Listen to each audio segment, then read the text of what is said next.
하나님, 많은 사람들 중에 예수님을 믿게 하여 주셔서 감사합니다.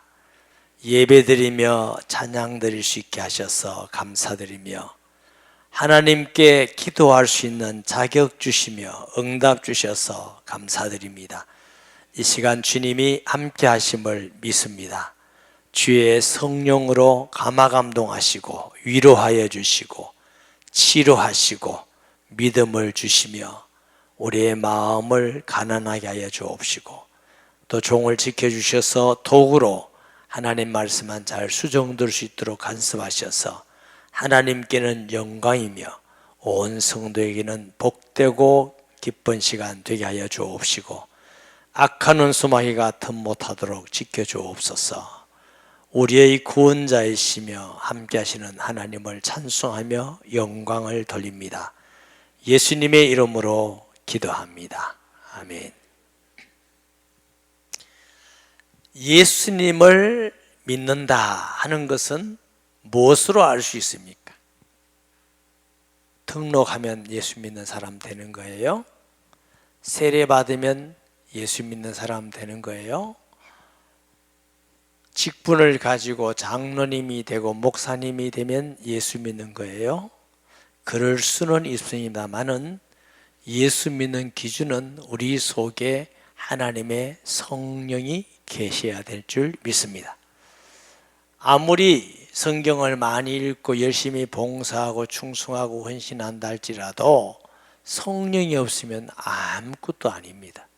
그러나 교회를 한 번도 오지 않았다 할지라도 예수님을 구주로 영접해서 성령이 계시면 그는 예수님의 사람이고 구원받은 사람인 줄 믿습니다. 예수님 믿을 때 성령을 선물로 주시리니 이렇게 하셨어요. 이것이 얼마나 크고 놀라운 하나님의 축복인지 우리가 조금 살펴보는 것이 중요합니다. 하나님이 처음 사람 아담과 하와를 만드시고 코에 뭘 불어넣었어요? 생기를 불어넣으셨다. 그 생기는 라흐 한번 따라하세요. 라흐 숨입니다. 숨, 호흡, 후 하는 숨. 그렇죠? 숨입니다. 넣었더니 생명이 돼 살아있는 영혼의 사람. 이걸 보고 하나님의 형상이라 그랬어요.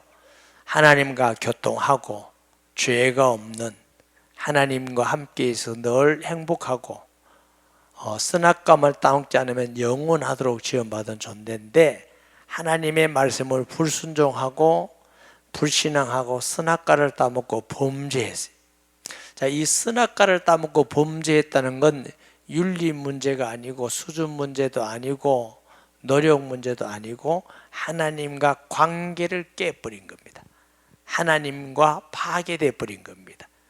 그래서 하나님을 떠나버린 겁니다. 이걸 보고 영적 죽음이라. 하나님이 원래 사람 만들 때는 하나님의 생기를 불어넣으셨어요. 그런데 하나님께 범죄하고 나니까 하나님의 영이 떠나버렸어요. 이걸 보고 영적 죽음, 에베소 2장 1절에 허물과 죄로 죽었던 너희를. 그러니까 우리가 가끔 기도할 때 죽을 뻔했고 지옥 갈 뻔했고가 아니고 예수 안 믿는 사람은 죽었고 지옥 가게 돼 있고 심판 아래 있고 심판을 영원히 받는 것인 줄 믿습니다. 그래서 이 상태를 로마서 5장 10절에는 하나님과 원수된 우리라고 그랬어요. 원수된 우리. 그리고 이런 의미에서 구원은 하나님과 우리가 화목되는 겁니다. 하나 되는 거. 그래서 예수님을 화목 제물이 되셨다. 하나님을 떠난 인간이 왜 하나님과 원수가 되었어요? 원수 마귀 권세 아래 들어갔어요. 이걸 보고 모든 믿지 않은 사람은 공중 권세 잡은 자를 따르으니 사도 바울은 나도 우리도 다 그 가운데 있었고 이렇게 말해요. 유대인들도 예수 믿지 않으면 다 마귀 권세 아래 있었고 그랬어요. 왜 마귀를 공중 권세 잡은 자라 하느냐 하면은 요한계시록 12장에 보면은 천사 중에 미카엘 천사가 있습니다. 군대장한 천사하고 용으로 더불어 싸울 새 용이 이기지 못하여 하늘에서 내쫓겼어요. 이 용이 마귀인데 영하고 예수님하고 싸운 거 아닙니다. 영하고 하나님하고 싸운 것이 아닙니다. 천사장하고 싸운 겁니다. 이 예수님이 지상에 계실 때도 귀신을 싸운 게 아니고 쫓아내셨어요. 명령하시면 그대로 행해질 수밖에 없는 분이 예수 그리스도인 줄 믿습니다. 하늘에서 쫓겼는데 옛뱀, 아담과 하와에게 와서 미혹하던 그 뱀이란 말이에요. 용이라고 마귀라고 사탄이라고 온 천하를 꿰는 자들아. 그래서 하늘에서 내쫓겨서 공중에 다닙니다. 그게 같이 쫓겨난 3분의 1의 마귀를 따르는 수종드는 귀신이 있습니다. 그게 우리가 말하는 귀신입니다. 사람이 죽으면 그 영혼이 귀신 되는 게 아닙니다. 마귀의 부하들이 하늘에서 내쫓겨서 이 사람에게 들어갔다가 이 사람이 들어갔다가 나왔다가 해서 자꾸 속입니다. 이게 귀신의 역할입니다. 그래서 공중에 다니면서 모든 불신자를 장악하고 있기 때문에 불신자 세상 임금이라고 그랬어요. 모든 불신자 세상 신이라고 그랬습니다. 이게 마귀입니다. 그럼 예수 믿으면 어떻게 되느냐? 하나님의 성령이 우리에게 오십니다. 회개하고 주 예수를 믿으라. 그러면 성령을 선물로 주리니, 성령은 하나님의 영, 예수의 영, 진리의 영입니다. 성령이 우리에게 오면은 어떤 사단의 세력이든 시신의 세력도 떠나가 버립니다. 빛이 비치면 어둠이 이기지 못하더라. 그래서 예수님 믿을 때 성령을 우리에게 선물로 주신다는 건 하나님이 우리에게 최고 주시는 하나님의 선물인 줄 믿으시기 바랍니다.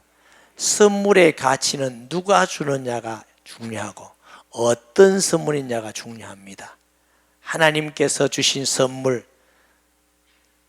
대통령이 주고 왕이 주는 선물이 아니라 천지를 만드신 하나님이 주셨기 때문에 최고 귀중한 선물이고, 은과 돈이 아니라 영원한 생명을 주신 성령을 선물로 주셨기 때문에 최고의 선물인 줄 믿습니다. 예수님이 내가 가면 보혜사 성령을 너에게 보내리니 너희가 잠깐 근심하게 되지 않을 수 없으나 오히려 기뻐하리라. 왜? 육신으로 예수님이 계실 때는 일부분의 사람들과 함께 12제자, 70인 제자, 500인 제 있지만 성령은 모든 믿는 자의 속에 함께 거하시는 줄 믿으시기 바랍니다. 그래서 세례요한은 말하기를 나는 물로 세례를 주지만 세례요한의 세계는 회개의 세례입니다. 누구든지 회개하고 예수님께 돌아오라, 이게 회개의 세례입니다. 그런데 내가 주는 세례에서 성령이 비둘기같이 임하면 그는 성령으로 세례를 줄 자인 것을 나타내려 함이니라. 누굴 통해서만 성령의 세례가 와? 예수 그리스도. 목사 믿으면 성령이 안 옵니다.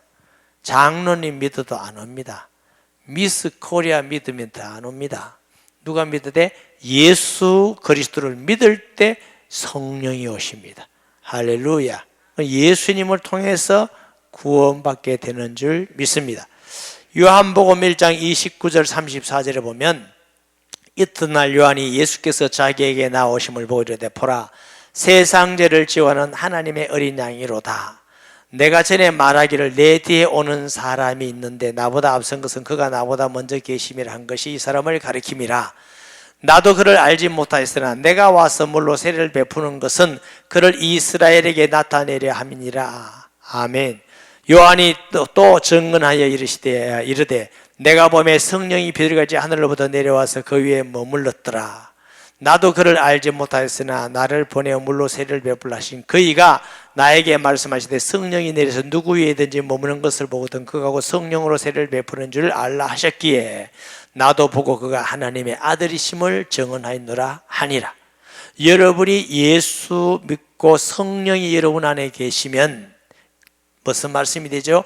예수님은 하나님 아들 그리스도인 걸 증거하는 줄 믿습니다. 아멘. 성령이 우리에게 오신 것은 하나님이 우리에게 놀라운 일입니다. 자, 예수 그리스도께서 이 땅에 오신 것은 영원한 분이 시간 속에 들어온 겁니다. 영이신 창조자가 피조물인 사람의 몸으로 오신 것입니다. 거룩한 분이 제1의 모습으로 온 것이 예수님의 탄생입니다. 할렐루야. 그리고 그 예수님이 우리를 위해서 죄를 대신해서 죽으시고 죄였기 때문에 다시 살아나셨어. 그리고 성천하셔서 하나님 우편에 계신다 말은 시간 속에 역사 속에 계신 분이 다시 영원한 곳으로 가신, 본래의 모습으로 가신 것입니다. 피조물의 모습으로 있다가 다시 창조주의 모습으로 가신 것입니다. 죄인의 모습이었다가 영이신 하나님의 모습으로 가신 사건인 줄 믿으시기 바랍니다. 그리고 그 완전하시고 영원하신 성령이 우리 속에 계신단 말은 전능하신 하나님이 우리 속에 계신다는 뜻입니다. 거룩한 분이 우리 속에 계신다는 뜻입니다. 영원한 분이 우리 속에 계신다는 뜻이 성령이 우리에게 계신다는 것입니다. 그러므로 하나님이 우리에게 주실 때 가장 큰 복은 성령이 우리에게 주신 것인 줄 믿습니다. 예수님께서 세례 요한에게 뭐라고 하셨느냐? 여자가 낳은 자 중에 가장 큰 자다. 그러나 천국에서는 가장 작은 자다 그랬어요. 왜 그러냐? 무슨 뜻이냐? 유대인에게 있어서 아브라함, 모세, 다윗, 이사야 대단한 사람들입니다. 그런데 그 모든 사람보다 세례 요한이 더 큰 자다 그랬어요. 왜 그런지 아십니까? 성경의 기준은 돈이 많고 권력이 있고 높은 자리가 아니라 누가 예수님과 가깝느냐, 이게 축복의 기준입니다. 아브라함과 모세, 다윗 모든 사람들은 오실 그리스도를 바라봤지만 세례 요한은 그리스도를 만났습니다. 그 그리스도를 증거하는 사람인 줄 믿습니다. 그의 길을 예비하고 적병을 평탄케 하라. 그래서 어떤 사람보다도 세례 요한이 더 복을 받고 큰 자다, 예수님이 그러셨고, 그런데 천국에서는 가장 적다 말은 신약시대 예수 믿는 사람보다는 적다. 세례 요한이 그렇게 위대한 하나님의 일꾼이지만 우리보다 적대요. 우리가 세례 요한보다 아주 훌륭합니까? 대단합니까? 아니요. 축복의 기준은 얼마나 공부를 많이 했느냐, 얼마나 잘생겼느냐가 아니라 예수 그리스도와 얼마나 하나 되어 있느냐입니다. 근데 우리는 부족하고 모자랐지만 거룩하신 하나님의 아들이 우리 속에 계시고 함께 계시는 것입니다. 할렐루야. 우리는 주님이 우리와 함께 계시고 우리의 삶의 주인이 되시는 것입니다. 그래서 세례 요한은 성령 충만 받지 않았지만 우리에게는 성령이 있습니다. 물론 세례 요한이 잉태하였을 때도 뱃속에 있을 때부터 성령 충만할 때 하나님이 쓰신다는 뜻입니다. 오순절 마가다락방의 성령 충만해서 받은 성령 충만이 아니라는 뜻일 뿐입니다. 여러분, 그래서 우리가 얼마나 큰 복을 받았느냐? 여러분, 우리가 예수 믿고 구원받고 성령이 왔다는 것은 세상의 어떤 것보다도 최고의 복을 받은 줄 알고 사시기를 바랍니다. 조금 가난하고 조금 못 배우고 조금 업힘여기를 당한다고 하나님 내가 왜 이렇습니까? 나는 예수 믿는데 왜 이렇게 힘들고 어렵고 가난하고 상처가 많습니까? 하나님, 이런 거 하지 말라고. 예수님이 내 안에 계시면, 예수 믿는데 가난해지면 그 가난이 복이야. 예수 믿는데 핍박받으면 그 핍박이 복이야. 예수 믿는데 사람에게 높아지면 그 높아지는 게 복이야. 기준은 세상 것이 아니고 예수 그리스도가 우리의 기준입니다. 나와 복음을 위해 핍박을 받는 자는 복이 있나니 천국이 저희 것이며. 그래서 우리가 어떤 세상의 것보다 예수 믿고 예수님 바라보고 따라가는 성도 되기를 주의 이름으로 축복합니다. 믿음이라는 건 일도 해야 되고 봉사도 해야 되고 전도 되고 다 해야 됩니다. 그러나 그게 믿음의 기준이 아닙니다. 믿음의 기준은 예수님이 내 안에서 나의 왕, 나의 하나님으로 늘 인정받는 게 믿음이 좋은 사람입니다. 모든 중요한 결정을 예수님께 맡기는 사람이 믿음이 좋은 사람이에요. 내 힘으로 열심히 하고 내 힘으로 노력하고 내 뭐라고 아니라 주님이 주인 되는 것입니다. 내 모든 삶에 주님이 결정하도록. 할렐루야. 그게 믿음이 좋은 것입니다. 그래서 여보니까 5절에 요한은 물로 세를 베풀었으나 너희는 몇 날이 못해 성령으로 세를 받으리라 하셨느니라. 예수님이 누구라고? 하나님의 아들 그리스도. 그들이 모였을 때 예수께 여쭈어 이르되 주께서 이스라엘 나라를 회복하시면 이때니까. 자, 이때 제자들의 신앙은 제가 지난주에 말씀을 드렸어요. 부활하신 예수님을 만나고 부활하신 예수님이 40일 동안 날마다 제자들에게 하나님 나라의 일을 말씀을 하셨다 그랬어요. 그때 제자들의 신앙은 예수님은 하나님이신 그리스도라고 믿는데 완전한 믿음을 정리요. 의심하는 게 하나도 없어요. 내 앞에 계신 이분은 하나님이 이 땅에 오신 그리스도라고 믿는 것이 너무 분명하고 사실이에요. 정인이에요. 그럼에도 불구하고 이들의 생각과 이들의 마음은 딴 곳에 있었습니다. 저와 여러분이 아무리 예수님을 확실히 알고 믿는다 할지라도 성령 충만 받아야 성령이 감화 감도 인도를 따라가야만 승리하는 줄 믿으시기 바랍니다. 내가 아무리 믿음 좋다고 내 생각으로 가서는 세상을 이길 수 있는 게 아니에요.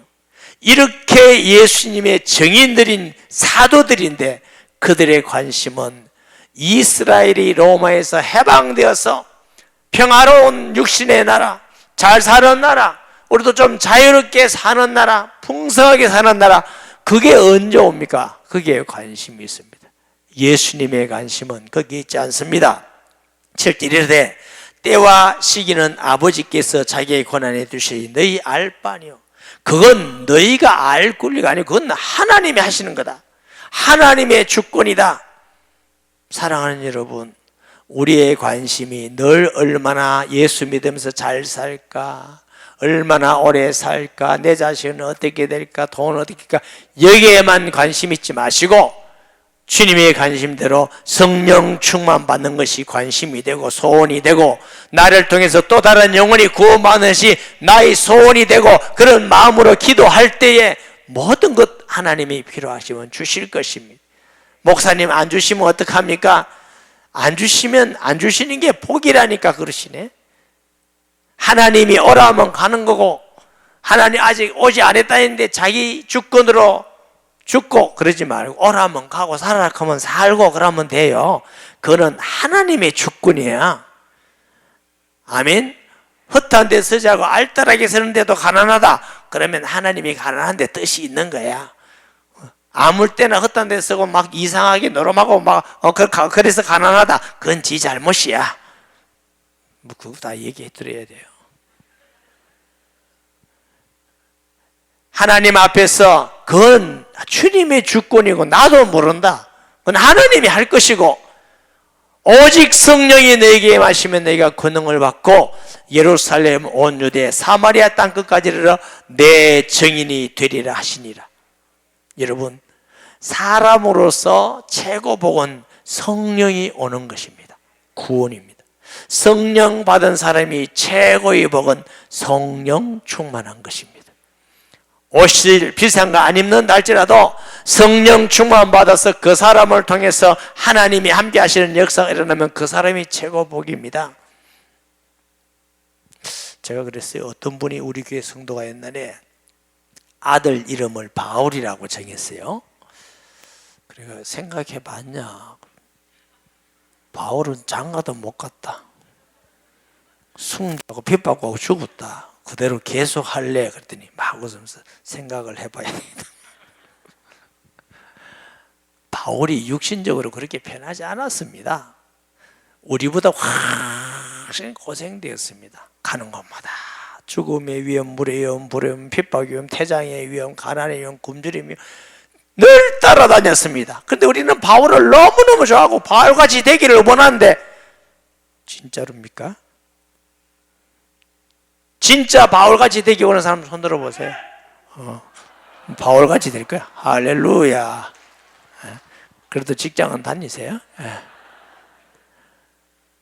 여러분, 우리 생각하고 우리 실제하고 자꾸만 이게 괴리가 있으면 안 돼요. 우리 신앙이 내가 정말 그런 믿음을 가지면 그런 기도하고 그런 삶을 살아야 되는 것이지, 말만 바울바울하고 살기는 자기 마음대로 살고 그러면 안 된다고요.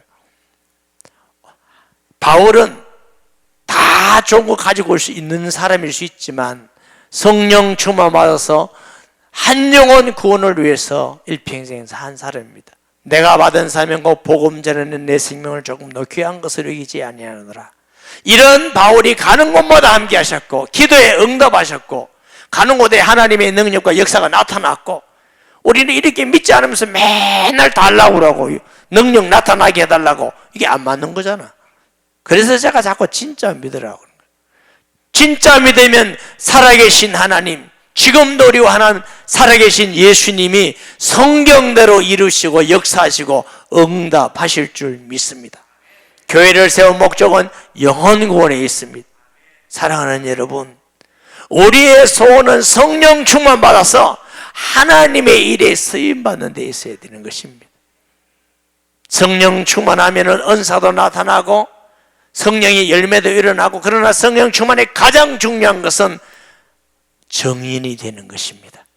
예수님이 이 땅에 계신 목적이 구원을 위해서 오셨습니다. 그러면 우리가 예수 믿고 내가 성령 충만하다는 증거는 뭐냐면 내 마음속에 영혼 구원의 소원이 있어지게 되어 있습니다. 성령 충만은 당연히 예수님 닮게 되어 있고 예수님의 소원이 내 소원 되게 되어 있는 것이죠. 그래야 신앙생활 제대로 하는 것입니다. 그러면 먹고 살고 뭐 할 거 다 주님이 하시는 줄 믿으시기 바랍니다. 사도들이 복음 전하고 다닌다고 굶주렸다는 말 한마디도 없어요. 어려웠다 했어요. 가는 곳마다 하나님은 기적을 주시고 은혜로 응답을 주신 줄 믿습니다. 이 말씀을 마치시고 그들이 보는 데서 올려져 가시니 구름이 그들을 가려 보이지 않게 하더라. 성천하신 겁니다. 성천은 뭘 의미한다고? 다시 영원한 시간, 영원한 세계로, 하나님의 자리로 다시는 거룩하고 하나님으로 돌아가시는 것입니다. 아멘. 그리고 우리가 성령 충만하는, 성령 충만이 사도행전 2장에 마가다락방 일어났는데 성령 충만한 배경은 사도행전 1장입니다. 성경을 자세히 보세요. 저는 많은 사람들이 사도행전 2장을 읽고 합심해서 기도하고 성령 충만 달라고 강구하고 기도하는 걸 너무 많이 봤어요. 그건 틀린 겁니다.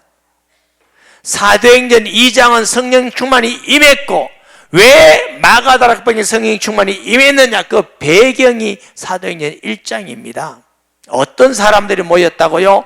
예수의 정인들이 모여 있었습니다. 둘째는 어떤 사람들이요? 모였습니다. 혼자 있던 게 아니고 한 곳에 모였더니 모임 가운데 성령이 임하는 줄 믿으시기 바랍니다. 요즘 코로나19를 통해서 비대면으로 각자 집에서 예배 드리고 했는데, 이래서 이게 오래가고 예배 안 드리고 혼자 드리면 믿음 떨어집니다. 사람은 사람이에요. 혼자서 그러고 있으면 믿음 다 떨어지고 나중에는 또 뭐 어떻게 될지도 몰라. 히브리서 10장 25절에 그날이 가까우면, 예수님 재림날이 가까울수록 모이기를 피하는 어떤 사람들 같이 하지 말고 더욱 모이기를 힘쓰라 그랬어요. 유튜브로 예배 듣는 사람도 기도하고 정신 차려가지고 마스크 딱 껴고 열심히 모이기로, 세일교회도 모이고 주일 예배도 모이고 모여서 믿음이 회복되기를 주의 이름으로 축복합니다. 여러분이 믿음이 떨어지고 이제 예배도 별로 심상하고 드릴 시간도 없고 그냥 편한 마음으로 유튜브 보고 아따 편하다 이렇게 된다면 여러분은 지금 위기에 빠져 있다는 걸 아셔야 됩니다. 모이기를 힘써야 된다. 모이기를. 셋째 뭐 하느냐? 성령을 충만하기를 간절히 사모하는 마음이 있습니다. 성령 충만을 사모하세요. 그리고 복음 전하는 사명을 간절히 뜨거운 마음으로 모인 사람들이 기도한 줄 믿습니다. 마지막에는 오로지 기도하니라. 세일교회가 이런 마음과 믿음을 가지고 전적으로 기도하면 구원받을 사람을 만나게 하시고 예비해 놓습니다. 이런 의미에서 세일은 교회입니다. 성령 충만하면 그 세일을 통해서 하나님의 구원의 역사가 일어나게 될 줄 믿습니다. 여기에 성령 충만하게 임했습니다. 이런 배경이 아무것도 없으면 성령 충만할 수가 없어요. 그래서 사도행전 1장을 주시면서 사도행전 2장의 마가다락방에 성령 충만하게 임하게 하신 줄 믿습니다. 네. 10절에 올라가실 때 제자들이 자세히 하늘을 쳐다보고 있는데 흰옷 입은 두 사람이 그들 곁에 서서 이르되 갈릴리 사람들아 어찌하여 서서 하늘을 쳐다보냐 너희 가운데서 하늘을 올리신 이 예수는 하늘로 가심을 본 그대로 오시리라 하였느니라. 예수 그리스도의 재림입니다. 예수님이 재림하심으로 모든 구원 사역이 끝나는 줄 믿습니다. 우리가 요한계시록을 보면서 핍박도 있고 환난도 있고 그러나 끝까지 믿음을 지키는 자는 복이 있도다 그랬는 줄 믿습니다. 요즘 가만보면 이 카톡으로 통해서도 저한테도 뭐 오면은 QR코드라는 걸 가지고 이거 하다가 또 베리치 맞고 이래서 또 666 맞고 저간데 이렇게 막 굉장히 불안한 걸 많이 했는데 그리고 어떤 분들 전화가 와요. 왜냐하면 목사님이 QR코드 하다가 베리치 맞고 어떻게 또 하는 거 아니까 이렇게 해서 제가 성도님들에게 그래요. 그 말 믿지 말고 성경 믿으세요. 그렇게 성경이 뭐랬냐? 베리치 맞으면 구원 못 받고 안 맞으면 구원 받고 이런 게 어딨노? 예수님 믿으면 구원 받고 예수님 안 믿으면 구원 못 받는다 이렇게 되어 있습니다. 아무리 베리칩을 하나도 안 맞아도 예수 안 믿으면 구원 못 받아. 오면 뭐가 있다 할지라도 예수 믿으면 666이라는 건 짐승의 표야. 안 믿는 표입니다. 6은 6이고 0은 0이에요. 육신이 어떻게 한다고 0이 되는 게 아니에요. 예수 믿는 건 영적인데 예수 믿는 순간 성령이 우리에게 오시는 겁니다. 여러분 사람들의 어떤 말이라도 성경에 딱 돌아와서 성경을 봐야 돼요. 성경에 구원받는 길은 다른 아무것도 하나입니다. 예수님을 구주로 영접하면 구원받는다 이렇게 해놨어요. 누구든지 주의 이름을 부르는 자마다 구원을 얻으리라 이랬지 또 무슨 조건이 있습니까? 예수 믿고 뭐 해야 되고 이런 구원받는다는 게 있습니까? 없어요. 구원은 예수로 받는 거예요. 딴 생각하지 마시고 목사님 그래도 위험해서 버렸는데 안 하면 될 거 아이가? 그러면 잡혀가가지고 죽으면 될 거 아이가? 뭐 그래 염려가 됩니까? 예수 믿는 것이 구원의 기준입니다. 그 사람이 주님의 성령이 오시는 사람이고 주님 재림하는 날 주님과 관계되는 줄 믿습니다. 예수님 관계돼요. 시대가 참 혼란하고 어렵습니다. 그럴수록 성령에 돌아와서 성경적 믿음을 가지고 믿어야 됩니다. 성경에 없는 말 가지고 불안하고 뭐 해서 하지 마세요. 성경의 말씀 꼭 믿기를 주의 이름으로 축원합니다. 그럼 물어봅시다. 혹시 여러분이 잘 안 믿어지면 예수 믿고 성령이 오셨는데 핍박 감지 못해서 그래서 뭐 하나 박았다. 그건 받겠어요 안 받겠어요? 너 뭐 하나 박았네. 예수 믿어도 안 된다. 이러겠어요? 기준이 예수님이라니까. 복잡한 생각하지 마시고 예수 믿어야 뭐 내 안에 예수님이 계시면 끝까지 믿음을 지켜나가시기 바랍니다. 그게 구원의 길이에요. 할렐루야. 주님 오십니다. 이 땅은 잠깐 있다가 없어지는 겁니다. 이 세상을 위해서 모든 걸 희생하고 믿음을 포기하지 말고 세상에 다 포기한다 할지라도 끝까지 믿음을 지키고 재림하실 주님을 준비하시는 승리하는 성도 되기를 예수님의 이름으로 축복합니다. 말씀 기억하면서 통성 기도하겠습니다. 하나님 아버지 은혜를 감사드립니다. 주는 그리스도시요 살아계시는 하나님의 아들이심을 믿습니다. 우리 모든 성도들이 입술만 쥐어져 하고 또 공기만 진동시키는 자가 아니라 진실한 마음으로 예수님을 하나님 아들 그리스도로 믿고 성령 충만하기를 소원하고 세상의 어떤 성공보다도 예수님 믿는 것이 자랑스럽고 한 영혼 구원하는 것이 소원이 되는 교회와 성도가 되게 하여 주옵소서. 예수님의 이름으로 기도합니다. 아멘.